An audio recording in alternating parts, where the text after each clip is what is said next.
Hello everyone, welcome back to my channel. जैसा कि आप जानते हैं दोस्तों कि मैं रेगुलर बेसिस पर वीडियोस नहीं ला पा रही हूँ अपने एग्ज़ाम्स की वजह से, जिस कारण ये ड्रामा कुछ ज़्यादा ही लंबा खिंच गया है।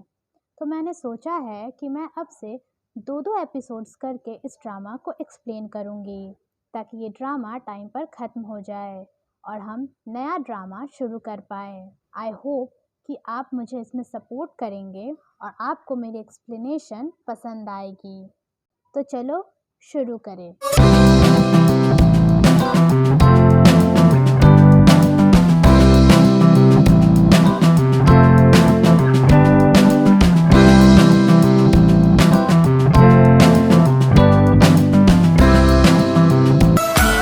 एपिसोड 7 की शुरुआत वहीं से होती है जब वो जिन कचरा फेंकने के लिए बाहर गया था, लेकिन हम इस सीन को वूजिन के नज़रिए से देखेंगे इस बार कि जब डेवोन ने वूजिन को कोई और समझकर देखा था, तब वूजिन ने भी डेवोन को देखा था, जिस वजह से वो उसे इग्नोर कर के वहाँ से चला गया था ताकि वो उसे ढूंढ ना पाए।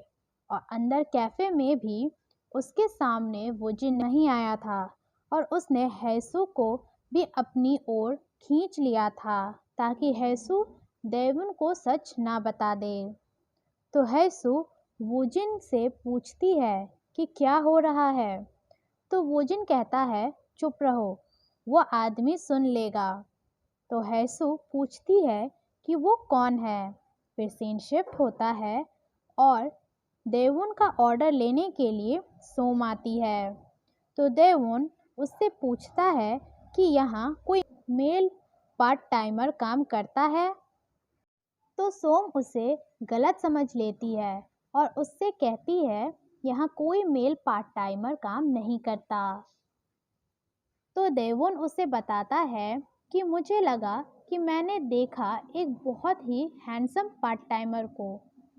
तो सोम उससे कहती है कि मैं समझती हूँ कि आपको क्या चाहिए, पर हमारे कैफ़े में किसी पर लाइन मारना अलाउड नहीं है। पहले तो डेवोन सोम की बातें समझ नहीं पाता, पर जब वो समझता है तो उसे गुस्सा आ जाता है। तो इन दोनों की बहस होने लगती है और फिर डेवोन वहाँ से चला जाता है। जब वो बाहर निकलता है तो उसके जाने के बाद हम एक अजीब आदमी को देखते हैं जिसका फेस हमें नहीं दिखाया जाता। यहाँ सीन शिफ्ट होता है और हमें हैसू और वूजिन को दिखाया जाता है, जो कि अभी तक एक दूसरे को ही पकड़कर खड़े होते हैं। फिर हैसू वूजिन से कहती है कि क्या अब तुम मुझे छोड़ोगे। तो वूजिन उसे छोड़ता है और उसे सॉरी कहता है।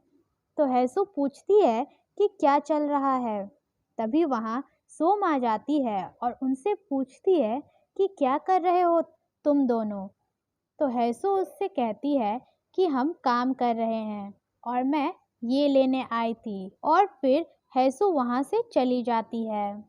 उसके बाद वो जिन सोम से उसका एक काम करने को कहता है, जो कि हमें नहीं दिखाया जाता।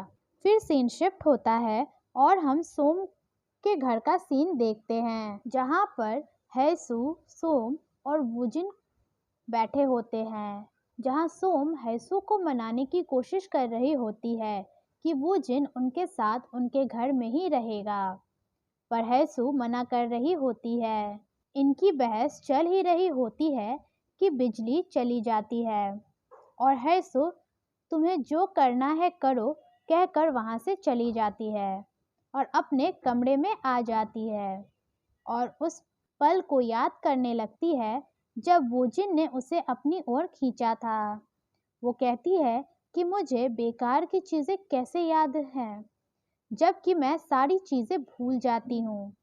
और फिर अपने फ़ोन में कैलेंडर देखने लगती है, जिसमें सितंबर 2 डी डे करके लिखा होता है, जिसका मतलब हमें आने वाले एपिसोड्स में पता चलेगा। और ये एपिसोड यहाँ ही ख़त्म होता है।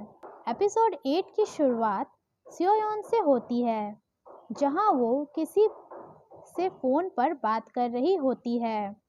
उसके बाद वो फ़ोन रखती है तो वहाँ डोंगजू आता है और उससे बात करने लगता है और वुजिन के बारे में बोलता है कि अगर वो किसी मुसीबत में होता तो हमने अब तक सुन लिया होता।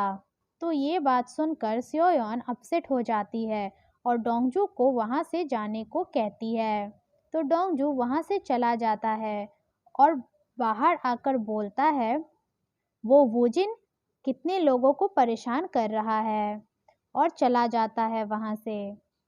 यहाँ सीन शिफ्ट होता है और कैफ़े का सीन दिखाया जाता है, जहाँ हम फिर से सोम, हैसू और वुजिन को साथ में बैठा देखते हैं। वो वही बात कर रहे होते हैं कि वुजिन उनके साथ उनके घर में रहेगा या नहीं, और हैसू वुजिन के उनके साथ रहने वाली बात के लिए हाँ कर देती है। और फिर वो सब कैफ़े खोलते हैं और अपना अपना काम करने लगते हैं। इतना काम करने की वजह से वुजिन बहुत थक गया होता है और एक टेबल पे सर झुका के बोल रहा होता है कि ये कैफ़े इतना कैसे चलता है, इतना पॉपुलर कैसे है ये। तभी उसके सामने हैसू आती है और उसे देखकर स्माइल कर रही होती है। तो उससे वुजिन पूछता है कि क्या, तो वो कहती है चलो कहीं बाहर फ्रेश एयर लेने चलते हैं। और यहाँ ये एपिसोड एंड होता है। आई होप आपको मेरी एक्सप्लेनेशन पसंद आई होगी। If you like it, please subscribe to my channel for these kind of more videos. Thanks for watching.